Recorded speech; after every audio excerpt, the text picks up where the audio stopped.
अस्सलाम वालेकुम क्लास। आवां मुश्तबा कलवड़ ऐं पंहिंजो सब्जेक्ट आहे जनरल नॉलेज। अॼु जे असांजे लेक्चर में पाण पढ़ंदासीं पाकिस्तान जे कुझु अहम शहरनि जा मौजूदा ऐं पुराणा नाला। डिफरेंट एग्ज़ाम्स में पाण खां पाकिस्तान जे मुख़्तलिफ़ शहरनि जे बारे में पुछियो वेंदो आहे त उन्हनि जा हींअर जेके नाला आहिनि उन्हनि जो पुराणो नालो छा हो, या कंहिं बि शहर जो हिकिड़ो पुराणो नालो ॾिनो वेंदो आहे उन जे लाइ पुछियो वेंदो आहे त इन जो मौजूदा नालो छा आहे। त अॼु जो लेक्चर असांजे इन्हनि क़िस्मनि जे क्वेश्चन जे लाइ तमामु घणो हेल्पफुल साबित थींदो। अचो त हलूं था अॼु जे लेक्चर जी तरफ़। सभ खां पहिरियों सिंध जे शहर हैदराबाद खां शुरूआत कयूं था। हैदराबाद जो पुराणो नालो नीरोन कोट हो।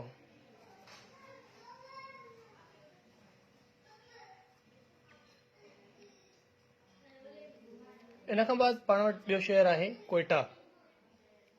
ही बलोचिस्तान जो शहर आहे, बलोचिस्तान जे गादी जो हंधि आहे। इन जो पुराणो नालो शालकोट हो। इन खां बाद जैकबाद, ही बि सिंध जो शहर आहे। इन जो पुराणो नालो खानगढ़ हो।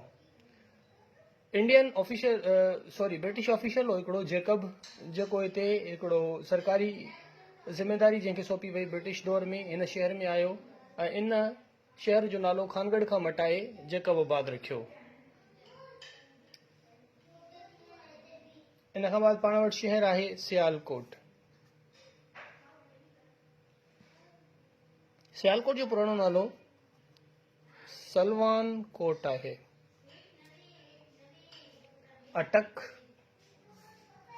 अटक जो अक्सर ज़िक्र ईंदो आहे। ही बेसिकली केपीके जो शहर आहे ऐं केपीके ऐं पंजाब जे संगम ते आहे। जीअं ई पंजाब ख़तमु थिए थो उन खां बाद अटक अचे थो। हिते ॿ दरिया बि मिलनि था ऐं इन जी ख़ासियत उन्हनि दरियानि जी इहा आहे त ॿिन्हिनि जो पाणी जेको आहे उन्हनि जो कलर डिफरेंट आहे।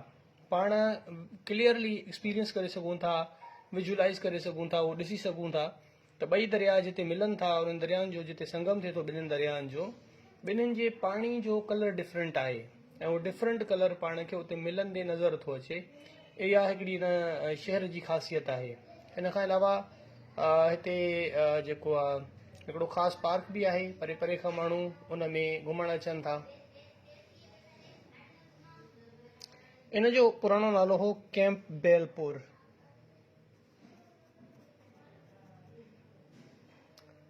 बाद में पाण वटि पंजाब जो शहर आहे फैसलाबाद।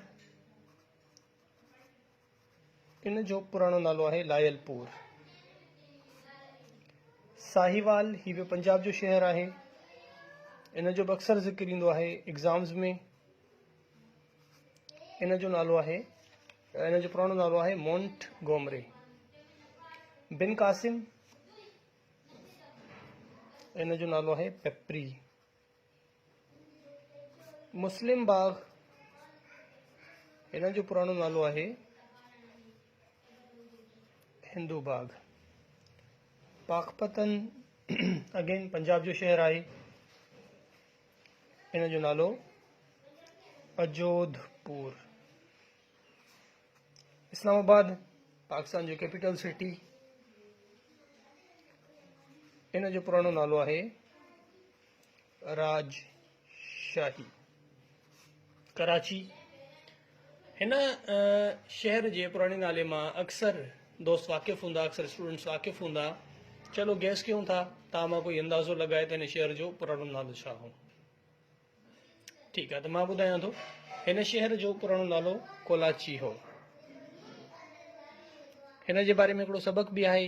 मुंहिंजे ख़्याल में कंहिं क्लास जे चौथे पंजे क्लास जे कंहिं टेक्स्ट बुक में आहे सिंधी जे में, जेको हिकिड़ो जॻहनि खां माज़ूर शख़्स हूंदो आहे, उनजो भाउ हूंदा आहिनि जेके वेंदा आहिनि फिशिंग जे लाइ कराची वारे समुंड में। उहे न आहिनि मोटंदा, उन्हनि खे मगरमच्छ खाई वेंदो आहे ऐं हू हुन मगरमच्छ खां बदिलो वठण जो सोचींदो आहे। इन क़िस्म जो सबक़ु आहे मुंहिंजे ख़्याल में कंहिं टेक्स्ट बुक में, चौथे या पंजे क्लास जे सिंधी सब्जेक्ट जे टेक्स्ट बुक में सवाल आहे। उन में हिते हिन शहर जो ज़िक्र थियल आहे। उते हिन कराची खे कोलाची लिखियो वियो आहे शहर खे। बहरहाल इहो अक्सर दोस्तनि खे ख़बर हूंदी आहे त कराची जो पुराणो नालो छा आहे। लाहौर जी तरफ़ अचूं था। पंजाब जो कैपिटल सिटी, कराची सिंध जो कैपिटल सिटी हो, हींअर पंजाब जो कैपिटल सिटी लाहौर। इन जो पुराणो नालो हो महमूदपुर।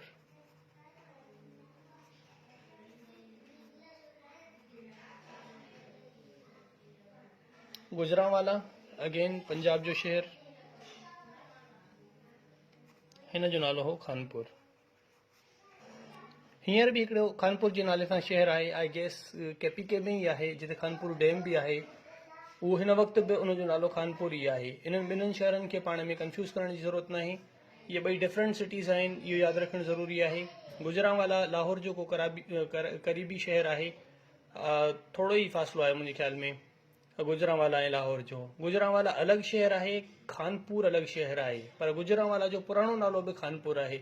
इहो बि ज़हन में यादि रखणु ज़रूरी आहे ऐं इन्हनि ॿिन्हिनि शहरनि खे पाण में कंफ्यूज़ न करणु घुरिजे। खानपुर हींअर हिकिड़ो मौजूदा शहर बि आहे, इहो बि ज़हन में रखिणो आहे, जिते खानपुर डैम आहे ऐं हिकिड़ी तमामु सुठी जेको आहे टूरिस्ट प्लेस आहे, जिते अक्सर माण्हू उते टूरिज़म जे लाइ वेंदा आहिनि। उते पाणी में जेको आहे बोट्स वग़ैरह जो सिस्टम, मोटर बोट्स जेके हूंदियूं आहिनि उहे हलंदियूं आहिनि। उते फिशिंग जे लाइ काफ़ी माण्हू वेंदा आहिनि, डैम जो नज़ारो करणु वेंदा आहिनि। हिकिड़ो सुठो मतिलबु कि सियाती मक़ाम खानपुर हींअर बि मौजूदु आहे ऐं गुजरांवाला जो पुराणो नालो बि खानपुर आहे। अचूं था नेक्स्ट सिटीअ तरफ़, योब। हिन जी जेका प्रोनाउंसिएशन आहे इहा थोरी टिपिकल आहे, इहो बि पाण खे यादि रखणु खपे, जीअं पाण सुठे नमूने प्रोनाउंस करे सघूं उनखे। इन जी जेका प्रोनाउंसिएशन आहे, इन्हनि खे काफ़ी माण्हू ज़ोब पढ़ंदा आहिनि, ज़े सां, ज़ेड, पर इन जी जेका असल प्रोनाउंसिएशन आहे इहा य सां आहे। ये यख्तारो हूंदो आहे न, उन सां योब। हिन जी असल प्रोनाउंसिएशन आहे योब। इन जो जेको पुराणो नालो हो, इन जो पुराणो नालो आहे फोर्ट सैनीमार्स,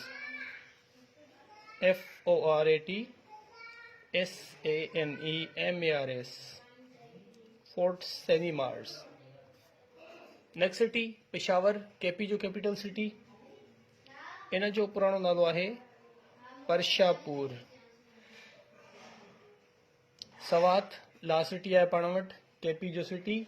इस्लामाबाद खां तक़रीबन 2.5-3 घंटनि जी ड्राइव ते ही सिटी आहे। इन जो पुराणो नालो आहे रोडियाना। हाणे हिन में अगरि पाण थोरो गौर कयूं त तक़रीबन जेके बि पाण वटि 4 प्रोविंसिस आहिनि पाकिस्तान जा, उन्हनि जी चइनी प्रोविंसिस ऐं वॾनि शहरनि जा नाला उहे चेंज थी चुका आहिनि। कोयटा ही पाण वटि बलोचिस्तान जो कैपिटल सिटी आहे, पाकिस्तान जो कैपिटल सिटी बि आहे इस्लामाबाद, सिंध जो कैपिटल सिटी कराची, पंजाब जो कैपिटल सिटी एंड केपी जो कैपिटल सिटी।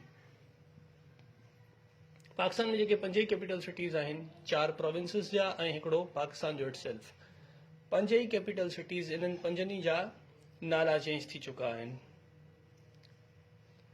इहे नाला यादि रखणु ज़रूरी आहिनि, छो त डिफरेंट एग्ज़ाम्स में डिफरेंट तरीक़नि सां पुछिया वेंदा आहिनि। नओं नालो किथे पुछियो वेंदो आहे, किथे पुराणो नालो पुछियो वेंदो आहे।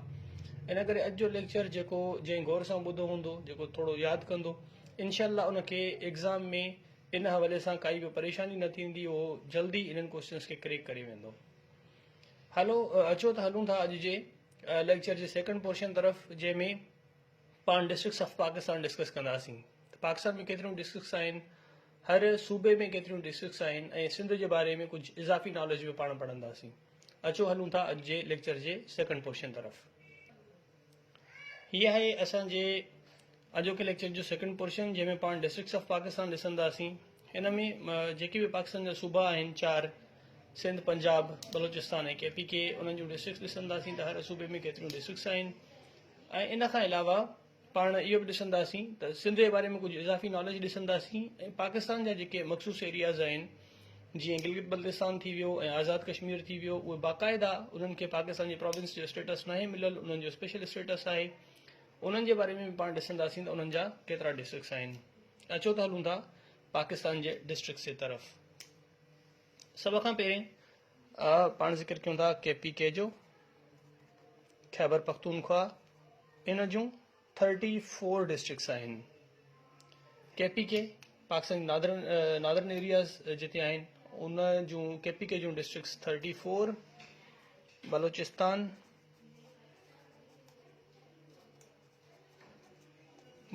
जूं डिस्ट्रिक्ट्स 35, पंजाब जो ज़िक्र कयूं था पाकिस्तान जो सब खां वॾो सूबो in terms of population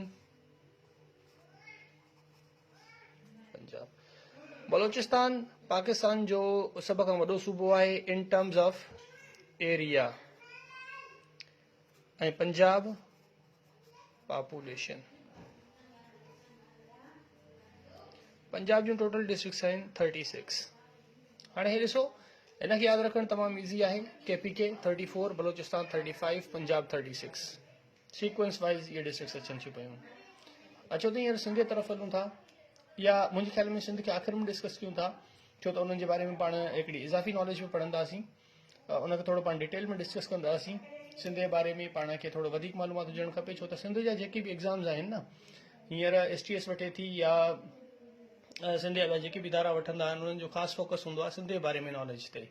in करे मुंहिंजे ख़्याल में सिंध खे पाण आख़िर में डिस्कस कयूं था ऐं उनखे थोरो डिटेल में डिस्कस कंदासीं।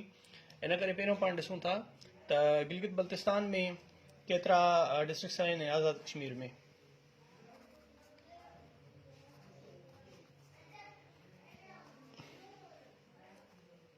आज़ाद कश्मीर में 10 डिस्ट्रिक्ट्स आहिनि एंड गिलगित बल्तिस्तान इन में बि 10 ई डिस्ट्रिक्ट्स आहिनि। ठीकु आहे। हाणे फाटा जी KPK जी हिते मां तव्हांखे हिकिड़ी ख़ासि ॻाल्हि ॿुधाईंदो हलां त KPK में पहिरें 25 डिस्ट्रिक्ट्स हुआ, पर इन में जॾहिं खां फाटा मर्ज थियो आहे 25th अमेंडमेंट पाकिस्तान में पास थी हुई। 25th अमेंडमेंट में फाटा जेको हुयो उनखे मर्ज कयो वियो आहे KPK में। उनजो स्पेशल स्टेटस हो, स्पेशल स्टेटस ख़तमु करे उनखे मेन स्ट्रीम जेके बि एरियाज़ आहिनि या प्रोविंसिस आहिनि उन्हनि जो हिसो बणायो वियो आहे। ऐं जेके KP जूं डिस्ट्रिक्ट्स हुयूं उहे बि मिली करे सॉरी जेके फाटा जूं डिस्ट्रिक्ट्स हुयूं उहे बि KP में मर्ज थी वयूं आहिनि। हींअर हिन वक़्तु KPK जूं 34 डिस्ट्रिक्ट्स आहिनि, फाटा उन्हनि में मर्ज थी वियो आहे। ऐं इन सां रिलेटेड हिकिड़ी ॿी ॻाल्हि बि मुंहिंजे ज़हन में अचे पई, मुंहिंजे ख़्याल में हिते पाण डिस्कस कंदा हलूं। फाटा जूं सेनेट में 8 सीट्स हुयूं अॻ में। हींअर फाटा मर्जर थियो आहे, उनखां बाद 2021 में जेके मार्च जे महीने में सेनेट इलेक्शंस थिया, उन्हनि में 8 मां 4 सीट्स ख़तमु कयूं वयूं आहिनि। छो त सेनेट जूं सीट्स हर 6 सालनि लाइ हूंदियूं आहिनि ऐं जेका 50% सीट्स हूंदियूं आहिनि उन्हनि ते हर 3 सालनि खां पोइ इलेक्शन थींदी आहे। 2018 में इलेक्शन थी, वरी 2021 में। त 8 जूं जेके 50% सीट्स आहिनि, 4 उहे एबॉलिश थी वयूं आहिनि, उहे ख़तमु थी वयूं आहिनि। ऐं जेके 2024 जो इलेक्शन ईंदो उन में 4 ॿियूं सीट्स ख़तमु थी वेंदियूं ऐं फाटा जूं 0 सीट्स बचंदियूं वञूं। अहिड़े हिसाब सां जेके टोटल सेनेट जूं 104 सीट्स हुयूं, इन्हनि मां 4 हींअर हिन वक़्तु ई एबॉलिश थी चुकियूं आहिनि, 100 बचियूं आहिनि ऐं 100 मां बि 4 सीट्स एबॉलिश थींदियूं 2024 में। त इहे वञी करे टोटल सेनेट जूं 96 सीट्स बचंदियूं। हीअ हिकिड़ी इज़ाफ़ी नॉलेज हुई, इन KPK सां रिलेटेड ई, फाटा सां रिलेटेड ई। इन करे मां ज़रूरी सम्झो त तव्हां सां इहो बि डिस्कस करे छॾियां। अचो हलूं था हाणे सिंध जी तरफ़, ॾिसूं था सिंध में केतिरियूं डिस्ट्रिक्ट्स आहिनि ऐं उन्हनि जो थोरो डिटेल नॉलेज। सिंध जूं हींअर 30 डिस्ट्रिक्ट्स आहिनि। अॻ में कुझु टाइम पहिरियों ई इन्हनि जूं 29 डिस्ट्रिक्ट्स हुयूं, पर कराची जी हिकु डिस्ट्रिक्ट वधाई वई आहे, इन करे ही हींअर 30 डिस्ट्रिक्ट्स थी वयूं आहिनि। हींअर सिंध 30 डिस्ट्रिक्ट्स यानी 30 ज़िलनि ते मुश्तमिल आहे। सिंध में टोटल 30 ज़िला आहिनि, 119 तहसील आहिनि। तहसील चऊं खणी या तालको चऊं,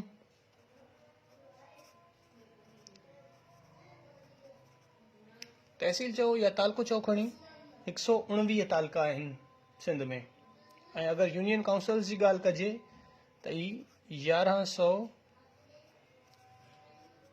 यूनियन काउंसिल्स आहिनि सिंध में हींअर। हाणे कराची पाकिस्तान जो वॾे में वॾो शहर आहे आबादी जे हिसाब सां। कराची खे 7 डिस्ट्रिक्ट्स में डिवाइड कयो वियो आहे। कराची हिकिड़ो ई शहर आहे, पर इहो एतिरो जो वॾो आहे, इंतिज़ामी हवाले सां इनखे जेको आहे हिकु ई मतिलबु ऑफिशियल्स जे ज़रिए, हिकु ई ऑफिस जे ज़रिए इनखे रन करणु नामुमकिन हो। इन करे इनखे फर्दर डिवाइड कयो वियो आहे 7 डिस्ट्रिक्ट्स में। अचो त ॾिसूं था कराची जूं कहिड़ियूं डिस्ट्रिक्ट्स आहिनि। हाणे हिनखे कराची जी डिस्ट्रिक्ट्स खे ईज़ी वे में यादि करण लाइ मां तव्हांखे थोरो तरीक़ेकार ॿुधायां थो। Karachi east, Karachi west, Karachi south, Karachi central, Karachi central. इन खां बाद पाण वटि ॿियो शहर आहे, ॿियो डिस्ट्रिक्ट आहे कराची, क्यामाड़ी, कराची, कोरंगी ऐं कराची मलीर। ही मां अहिड़ी सीक्वेंस लिखी आहे जे तव्हांखे ही शहर यादि करण में आसानी थिए। हाणे हिन जा जेके 4 पहिरियां डिस्ट्रिक्ट्स आहिनि, ही 4 डिस्ट्रिक्ट्स डायरेक्शन्स में आहिनि, ईस्ट वेस्ट साउथ। नॉर्थ गायब आहे, नॉर्थ जी जॻह ते सेंट्रल आहे।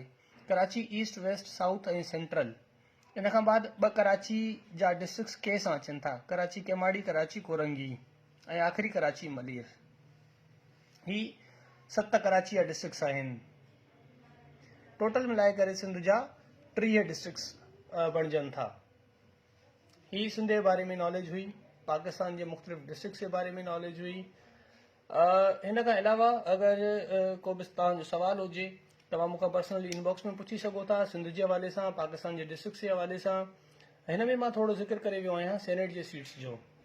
सेनेट जूं टोटल 104 सीट्स हुयूं, जंहिंमां फाटा जूं 8 सीट्स हुयूं। 8 मां 4 सीट्स 2021 में ख़तमु थी चुकियूं आहिनि। 4 सीट्स जेके आहिनि उहे 2024 जे इलेक्शन में ख़तमु थी वेंदियूं। अहिड़े नमूने टोटल सेनेट जी 104 सीट्स मां 96 सीट्स बचंदियूं वञियूं। ऐं जेको सीट्स जी फाटा मर्जर जो जेको फ़ैसिलो कयो वियो हो, इहो 25th अमेंडमेंट नवाज़ शरीफ़ जे दौर में ई 2017 में आई गेस कयो वियो हुयो, ऐं हुन में इहो डिसाइड कयो वियो हुयो त 2024 ताईं फाटा मर्जर खे कंप्लीट कयो वेंदो। हीउ हिकिड़ो तमामु अहम टॉपिक आहे। इन मां कुझु क्वेश्चन्स बि अची सघनि था। मां कोशिशि कंदुमि त इन ई टॉपिक सां रिलेटेड जेके पाकिस्तान जी पार्लियामेंट आहे, जंहिंमें नेशनल असेंबली अची वञे थी, सेनेट या प्रोविंशियल जेके बि असेंबलीज़ आहिनि उहे अची वञनि थियूं, ऐं मिनिस्टर्स जा नाला ऐं अहम डेज़िग्नेशन्स पोज़ीशन्स वग़ैरह, इन्हनि ते हिकिड़ो जुदा अलॻि लेक्चर कजे। कोशिशि करे उन्हनि खे हिकिड़े डिफरेंट लेक्चर में पाण कवर कंदासीं। अॼु जो lecture Pakistan J old and new names of different cities of Pakistan ते हुयो, पहिरियों पोर्शन, ऐं सेकेंड पोर्शन जेको आहे उहो डिस्ट्रिक्ट्स ऑफ पाकिस्तान ते मुश्तमिल हो, जंहिंमें पाण पाकिस्तान जे 4 सूबनि जूं डिस्ट्रिक्ट्स पढ़ियूंसीं, जंहिंमें KPK 34, बलूचिस्तान 35, पंजाब 36, 34, 35, 36। ही सीक्वेंस मां पाण ॼाणी वाणी ईअं रखी आहे त जीअं तव्हांखे यादि करण में आसानी थिए। इन खां बाद आज़ाद कश्मीर ऐं गिलगित बल्तिस्तान 10, सिंध जूं पहिरियों 29 हुयूं, हींअर 30 डिस्ट्रिक्ट्स आहिनि। पहिरें 26 जे वक़्तु कराची सिर्फ़ु 3 या 4 डिस्ट्रिक्ट्स ते मुश्तमिल हो। उन खां बाद 3 डिस्ट्रिक्ट्स वधायूं वयूं, 29 कयूं वयूं। हाणे हिकिड़ी डिस्ट्रिक्ट अञा वधाई वई आहे। हींअर जेको आहे त कराची जूं सिंध जा सॉरी जेके आहिनि उहे 3 ज़िला थी चुका आहिनि या 3 डिस्ट्रिक्ट्स थी चुका आहिनि। सिंध जा 3 डिस्ट्रिक्ट्स आहिनि, 119 तहसील या तालका आहिनि ऐं 1100 यूनियन काउंसिल्स आहिनि। ही सिंध जे बारे में नॉलेज, पाकिस्तान जे मुख़्तलिफ़ प्रोविंसिस जे डिस्ट्रिक्ट्स जे बारे में नॉलेज। इन्हनि मां अगरि तव्हांजो कोई बि क्वेश्चन आहे तव्हां मूंखां पर्सनली पुछी सघो था। हिते असांजो अॼु जो लेक्चर कंप्लीट थिए थो। मिलूं था इंशाअल्लाह नेक्स्ट लेक्चर में। अल्लाह हाफ़िज़।